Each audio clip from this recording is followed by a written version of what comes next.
And it's Just Ask Jody live. Welcome back to another episode. Um, typically on this for this event, we focus on all aspects of that business development journey, from marketing your agency, positioning your agency, prospecting, attracting the right clients, pitching them, bringing them through that buyer's journey.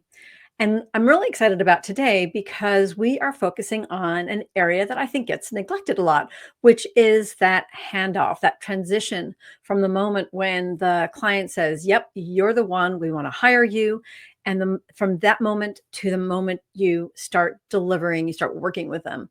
That period of transition, that period of onboarding, I think a lot of us kind of take it for granted. And today, my guest and I, we're going to be talking about the opportunities, not only opportunities to make sure that you're continuing to close that business, because onboarding is in fact I think part of the new business process, but ways that you can do it in a strategic way that's really going to not only get that relationship off to the right start, but continue it growing and thriving for you. So my guest today is Amy Michael, who I recently met through a client, and she and I totally hit it off. And I loved her background. And I said, "You got to come on to LinkedIn Live." So Amy Michael, here's a quick bio, her little bit of a background. She is an advertising and marketing executive. She's got more than 20 years experience leading agencies and brands. So she's worked on both the agency side and the client side, leading those agencies and brands to success. She guides small to mid-size agencies as they scale their businesses, leveraging her background leading global teams at agencies like Monks and clients like Visa and Sprint to help agency owners optimize client service models, streamline operations, and drive sustainable growth. So I would like to welcome Amy Michael. Thank you so much for being here today. So great to see you. So good to see you, Jody, and thanks so much for having me. I'm looking forward to our conversation. And we've had a couple of prep conversations about this, but so I think we both agree that the onboarding process is really important and that it is often overlooked. Before we dive into that, I just want to make sure that I remember to say, for folks who are here live, please do throw your questions into the comments. I'll be looking out for them. I've got my team member, Megan, in the background. She's also going to make sure that any comments that come in that I don't see are addressed. So this is really meant to be a live interactive event. So, Amy and I are sure have tons to talk about, but if you've got a question, please do pop it into the chat. So, Amy, I'm just going to start out with a big, broad question. Why is onboarding a new client so important? I mean, it's really that opportunity to make your first impression as a working partner, right? And it sets all those expectations of how we're going to be working together, how we're going to communicate, and giving client the confidence that they've made the right choice early on, right? They've made this because they made a choice to change something. Either they're changing from another partner, an agency, or they're moving from internal resources, or just it's a brand new project. And everything about the onboarding process can continue to seal the deal and make them feel like they made the right choice, and then set both of you up for success. Yeah. I think that's so well put, making the right choice, having made that choice. I also talk a lot with my clients about the role that risk plays and the avoidance of risk. I also think that sometimes my clients, sometimes agencies, in their zeal to be generous with what they can offer and to show off what they can do and to be like just active and engaging pitchers, they also forget that there's a real risk in hiring an agency. There's a risk of making the wrong decision, lost time, lost revenue, lost opportunities. So I'd love to hear a little bit more about that feeling, especially maybe from both from your agency and well as client experience, that feeling of when you realize that you've made the right decision, and maybe sometimes what you feel like when you haven't, when you think, oh my gosh, are we in the right hands? Yeah, exactly. So as a client, I can tell you those exact conversations happen about, is it worth making the change? Maybe there's some reason why the current set of partners isn't quite the right fit, or you've been having issues. And so you go through a process looking for someone new, but we always had those conversations, like the fear of the unknown, Like it seems great, but everyone seems great when you're pitching. Like, so, and it really comes down to all the things you work with your clients on. So now you've made the decision. And then in the onboarding process, the most reassuring things to me as a client were Mhm. when an agency came in and had that balance between here's the way we work, but being super curious and wanting to incorporate the way I worked as a client as well. And it's the agency taking the lead and appearing to have a strong process and being very organized and great communicators, but Mm. being so wanting to integrate into how I Yeah. work as a client as well, and looking at my tools and templates and schedules and finance needs and all of those things. It's really getting off on the front, but I always had the best getting started experience with agencies who Mhm. could take the lead in that and say, here's how we get started. Now you tell us your reaction and we're going to ask you lots of questions, but it just feels like you're in good hands, right? They know what Yeah. they're And I really love that because you're also asking agencies to maybe not radically rethink what they already do. So also in general, I think sometimes agencies make the mistake of deferring to the client, assuming not that the clients aren't highly intelligent and know what they want, but they don't always know what they want. They're not reviewing agencies every day. So yet taking that proactive role to say, here, like this is what's going to be important in this process, Mhm. but we also want to understand how you work. Yeah, it's really critical. You bring up a key point. We've talked a little bit about that.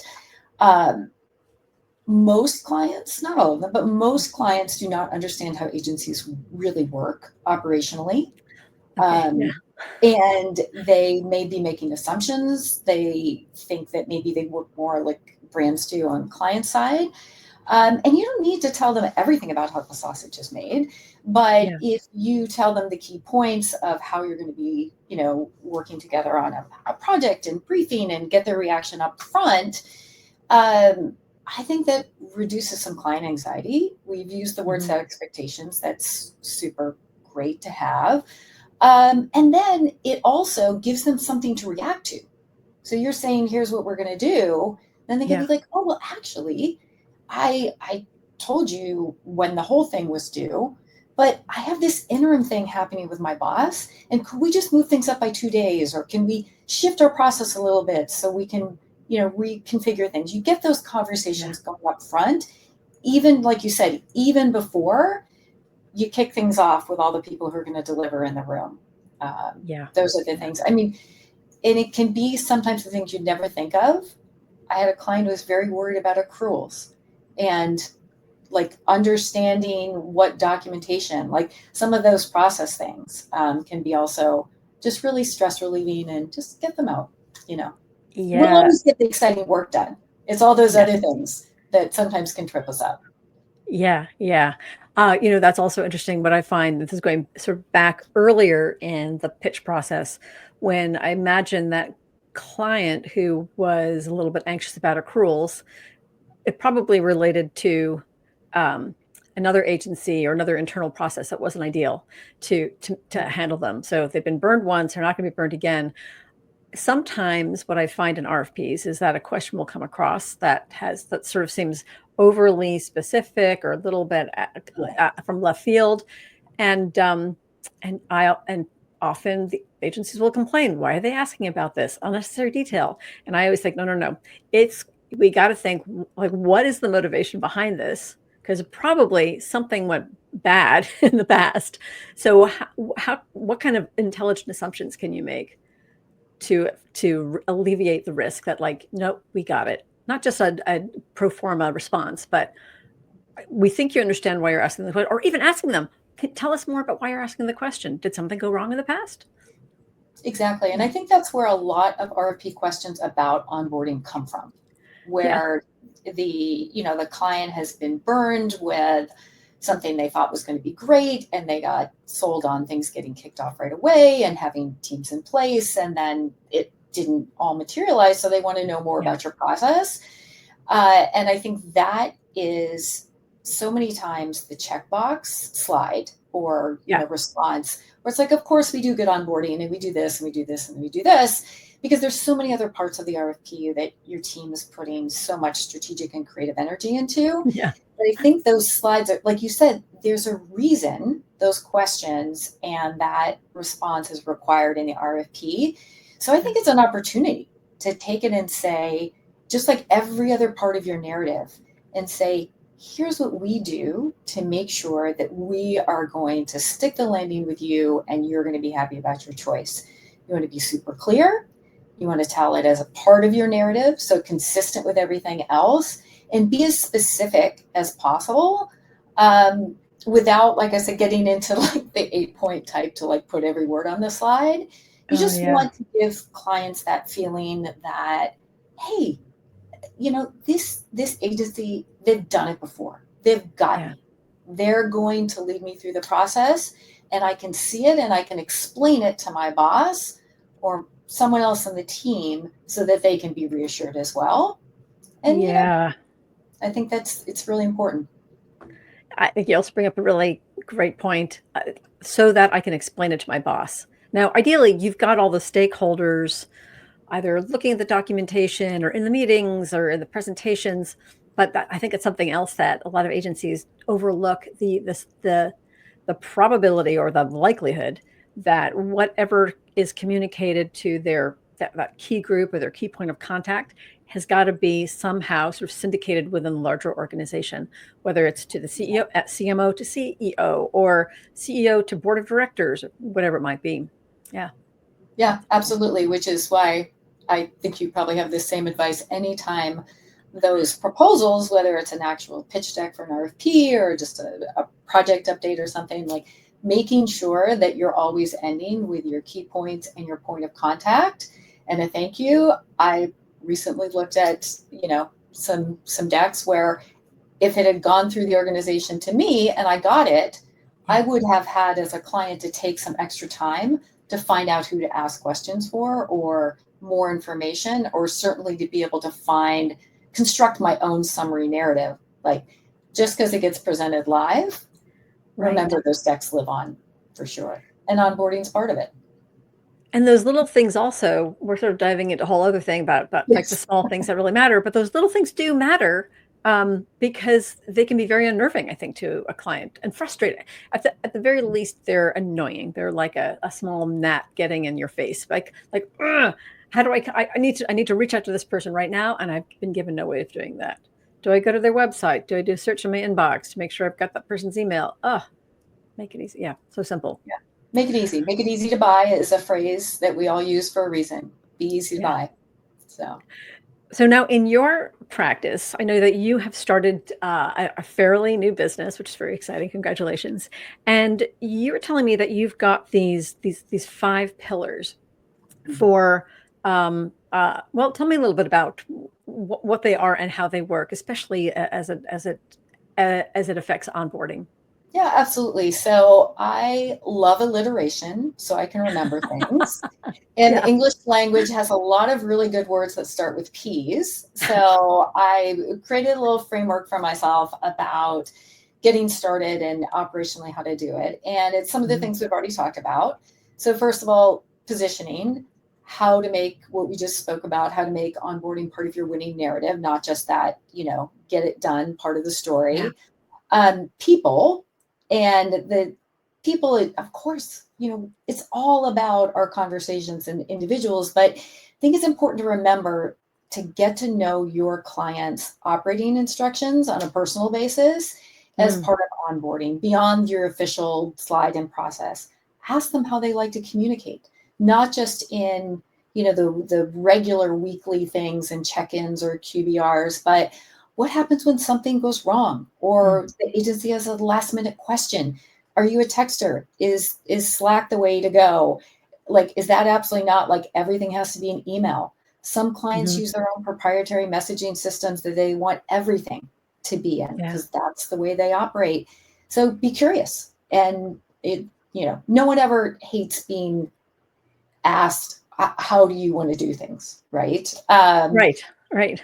And then I think the last thing on people before I move on is that we've gotten so good at forums like this electronically, don't forget about that in real life time, particularly when you get started. It's an investment to travel. It's an investment of people's time.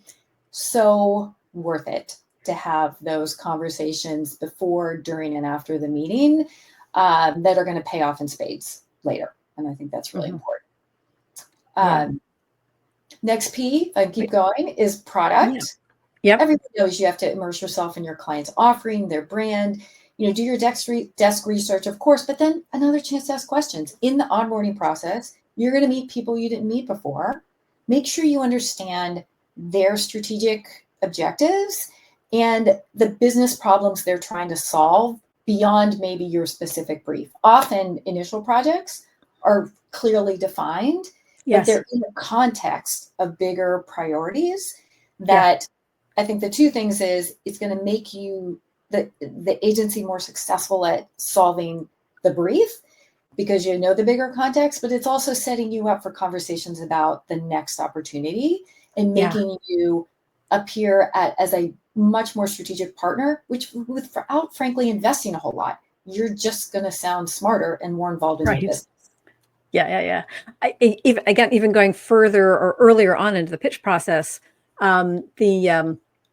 Alan Weiss, who's a well-known consultant to some, he's run a bunch of books, including $1 Million Consulting, and he talks about the value gap, that what they say they want versus what they actually need. And I think that's something also that if you think strategically about what they're asking in that RFP or in the brief, you can adjust things so that you can say, we know that you're asking for this, but in our experience, this often implies a bigger problem, which is this. Is this the case for you? Would you like to hear our thoughts on it? Yeah. Exactly. Okay. Worst case scenario, they're like, wow, that was a great question. My agency is thinking about bigger opportunities for me. I mean, it's always good.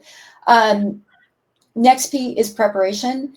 Obviously, preparation is a big part of what we do as strategic partners. But specifically having a standard onboarding process, organizations of all size struggle with this, but I've seen my own experience with smaller organizations. You think everyone's doing it the same way.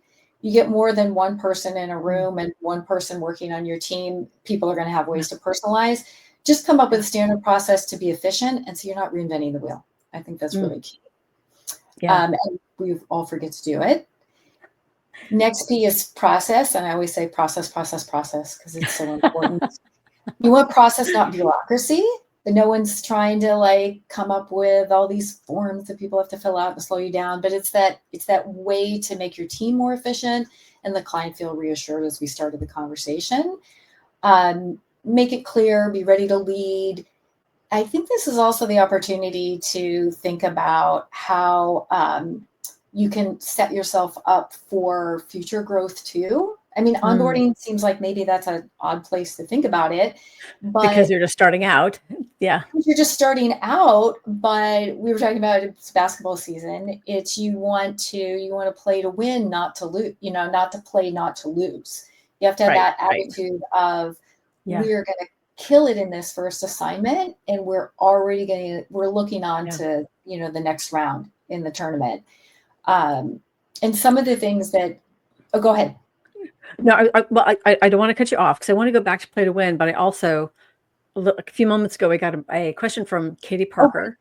So let's hold that thought because I think Katie brought up a couple of really interesting questions. And by the way, hey, Katie, so nice to see you here.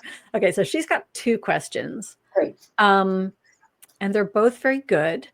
I think, Katie, if it's okay, I'm going to take the second question first. So the second question is, how early should we introduce prospective clients to their account team? So this also is both touching on onboarding, but also touching on the earlier parts of the pitch process, the buyer's journey. So she goes on to say, should those team members have a role in the discovery/proposal phase to help with easier onboarding? I know how I would answer that question, but I'd love to hear how you would. So ideally, yes, that is my short answer. I know that there are always issues with, are the people available? Are we going to have to make a transition because we're hiring, et cetera? Yes. I think you can almost always find a senior person who can be that continuity. And if you're hiring or having to transition people on, you can add them later in the process. But having someone who is going to be in there once you start to have a specific proposal at work Yeah. and a specific project, then absolutely, that's when I would always try and bring in account folks. And how would you answer Yeah. it, Jody, now that I was so definitive with yes? Well, I love the fact that you started with ideally, because that's probably how Yeah, I would start it too, because agencies, because of their business model, they're not always dealing with ideal situations. Yeah, like exactly. overhead margins are tight, staffing is, highly utilized. So yes, so ideally you do have people. Yeah, if the world was perfect, you'd have the team that's got availability. You bring them in, and they're part of that pitch process. I think yes, I think it's an excellent idea to have people who you think are going to be involved in the pitch, in the work, in the pitch, 100%. I also think that, I don't know, maybe I'm naive because I'd love to hear your thoughts on this too, but I've always been a big believer in frankness with the client. So if you were to say, like, look, here's what you're saying. Today you're seeing the agency owner, you're seeing, the leadership team, because today, if we were to start work with you tomorrow, this is the team that has the experience. Now, our 6 month or 9 month or 12-month plan is to transition from the CEO running the business to bringing on this person or hiring someone. Um, and sometimes also, so I guess it's one thing. I guess I have two things I'd love your comments on. How, as a client, how do you feel? Does that make your stomach churn, or do you say, no, okay, we can live with that? The other thing I don't think agencies do enough is to allow some of the more junior people into the pitch room. I don't think they give them enough support and training. They're too worried that they're not going to perform well. And I think that's also unfortunate, because I think that's an opportunity to build trust. So yeah, I'd love to hear what you think about your thoughts Yeah, on that. absolutely. So on the first point about being transparent and like, here's the team we have today, Yeah. here's what we're going to be doing going forward. 100%. Do not be afraid of transparency, because clients already, I haven't met a single client who isn't afraid of the bait and switch on teams, right? They meet everybody in the pitch process and they're like, these people are Yeah. brilliant and great Yeah. partners and I really want to work with them, but they seem so senior and I have been burned before and I get this whole new team of people and Yes. I've never met them and it doesn't go well. So Hmm. that's what the narrative that's in their head already. Yeah. So so if you say, like you said, here's what's happening today, here's how we're going to operate for this period of time or during this Mhm. transition, and Yeah. then here's how we're going to supplement or change or transition your team going forward, then they have a chance to respond to that and Yeah. say, actually, it's really going to bother me. I'm hiring you for Jody. And then you have a conversation about what that looks like Yeah. and how we can move forward. It's about just having a conversation with the right information on the table. 100%. Right. I mean, and I have had really hard conversations with clients Mhm. about changing of teams. Yeah. And I had a client cry about it once. Oh no. Wow, because they And love their account person so much. They love the team. and Yeah. then actually they took it up the line with agency relations. So they became like a very sticky situation. Folks Mm-hmm. said, we have to make this change for this reason. Unfortunately, we couldn't tell her a lot about what's going on in the background because of some confidentiality things. And Yeah. then gave her someone, frankly, who was an overinvestment. And we told her that this is someone you're not paying as much as you normally would for Yeah. this person. Yes. Yeah. Fast forward 6 months later, I get an email about how this young woman loves going to work every day because she gets to work with our team led by this new person. We literally, I'm like, that's a framer, right? Yeah. That's right. But it was about having a hard conversation and being as transparently as we legally could Yeah. be, Yeah. and then making a little bit of an overinvestment to get over the hump. Yeah. What about having, oh, I've got a couple of, thank you, Kate, love the transparency call out. We've got another question, but I also want to know, what are your thoughts about having more junior, and I use that term loosely because, this could be at a director level versus a VP or a SVP or C-suite. how do you feel about having more junior people who maybe have less presenting experience, but aren't actually the people who are going to be working on the team, having them involved in the pitch process? I love having them as part of the pitch process. I mean, they have to be Yeah, I do prepared. too. They have to come to the rehearsals. They have to know their How else are they role. going to learn though? How else are they Right? going to learn, right? Yeah. And your main point, though, is that they are the ones who are closest to the delivery of the work. Hmm. And they may say one or two sentences in that process, but also first they learned about how it all Yeah. works. Yeah. And then when a client's like, I have this like very specific question, they Mhm. can really answer it. I mean, Yeah. instead of, frankly, someone like me saying something that I think is eloquent, but That's to an not excellent get down to question. the details, Yeah. Yeah. you know? Actually, a question. Give me 24 hours to get back to you. I'd like to talk to my, yeah. I've seen Right. that before too. The CEO. Yeah. Absolutely. So, Yeah. yeah, I love that good reminder of have your mix of people who are leaders and have done Yeah. it before, the ones who are learning, but the ones who are really where the work hits the road, right? Yeah. Yeah. And we could probably do a whole other, actually it could be really interesting to do a whole other call on, mentorship and how you do that. But I think Mhm. also if you are there with your team member, you're there to support them and, make them feel a little comfortable about maybe being vulnerable and being a little inexperienced, but knowing that they also can create this bond with a client. So great. We've got a couple of other questions. Let me just finish, and which is fantastic. Are you okay if we go over a little bit and hopefully other people Yes, are that's okay? fine. Okay. Mhm. So, because Katie's second question, let me make, or well, actually, our first question was how much of, and she puts it in quotes, marriage vows or how we work best with our clients should we share in the proposal? So, I think I understand what you're saying. That's sort of like, Amy, you were talking about in that conversation, coming proactively in the onboarding conversation. Here's how we like to work with our clients, allowing Mhm. the client to then react and say, that's great here, but I would adjust that there. So I think what Katie's saying is, how soon do you introduce that? Is it only in the onboarding? Or as you were saying before, might you weave it into an earlier narrative or I think earlier you part of can the narrative? I mean, I think there's two situations. One, if they Mhm. ask, of course, that's an Yeah. opportunity to say, I'm going to say a little bit more about it. Hmm. But I think it's worth talking about proactively in as Mm-hmm. part of your overall story of what makes us different. Be like, we are really good at this. Maybe you want to talk about how maybe you're more involved in production and delivery and you have some tools or skills or processes that you think help you deliver value faster.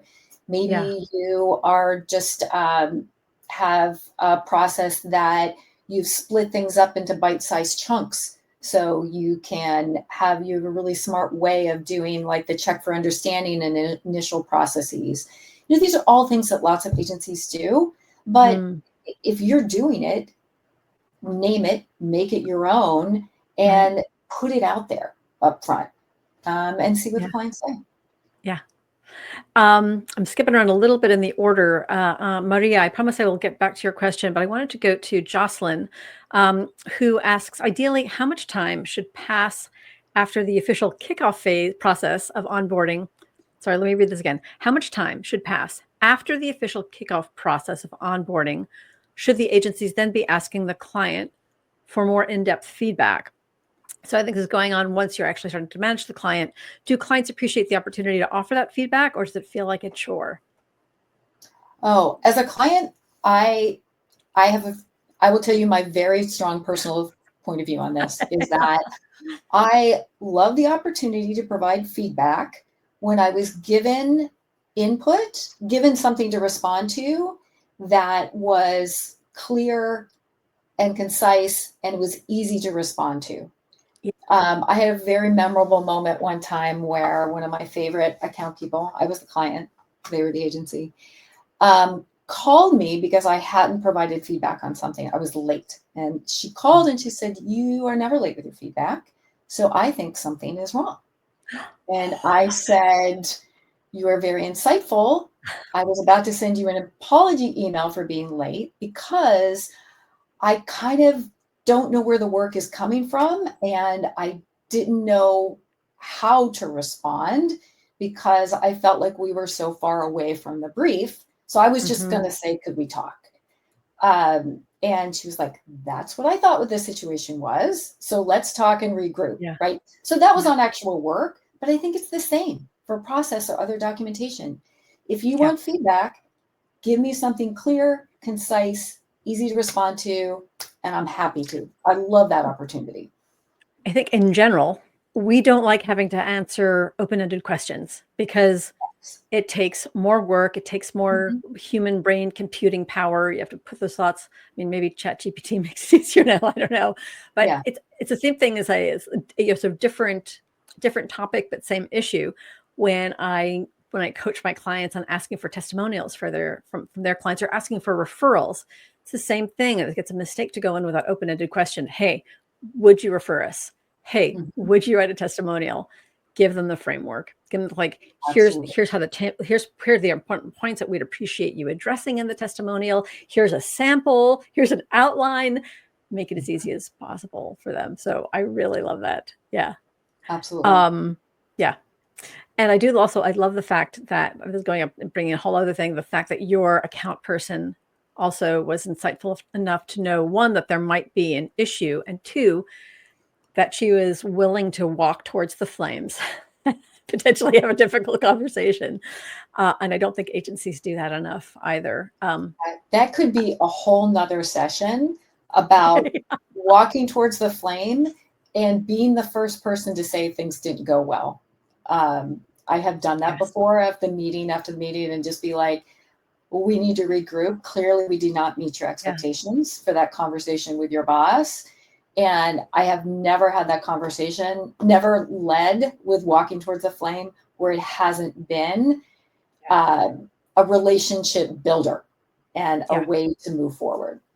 Yeah. And it might not necessarily be easy, but I think what's going to come out of it is once that other person gets a chance to vent is to say, all right, now let's fix it. And you're there to say, yep, that's why I'm here. I think it's so important. All right. So Maria has a question. And Maria, hope I understand your question. I hope it may or may not be apropos for this, but I think it might be. So Maria asks, I'd love to hear our thoughts on how agencies can navigate the balance between personalization and scalability in customer segmentation, especially when working with enterprise versus small businesses.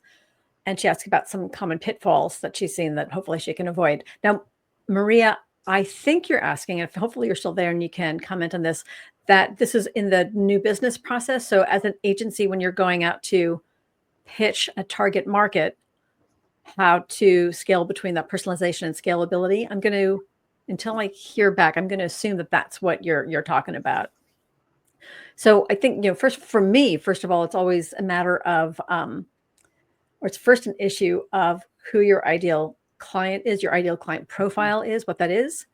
And, what I found is that if an agency goes back to me and says, yeah, our ideal clients are both large enterprises and small businesses, especially if they're smaller agencies, which is what I tend to work with, my response might be, yeah, okay, Ray said yes, 100%. My response would be like, you're trying to target too many people. Small businesses and large enterprise businesses, totally different selling process. So I'd say number one, probably if that's an issue, you probably want to look on narrowing down your ideal client profile. So that would be the common pitfall, trying to do too much and not having enough resources to do it. But I'm curious to hear your thoughts, Amy. Yeah, absolutely. And I think whenever we're talking about SMBs versus enterprise, Mhm. it's the people are people, but they have expectations based on the kind of relationships they have, the kind of budgets they have, the kind of work that they're doing.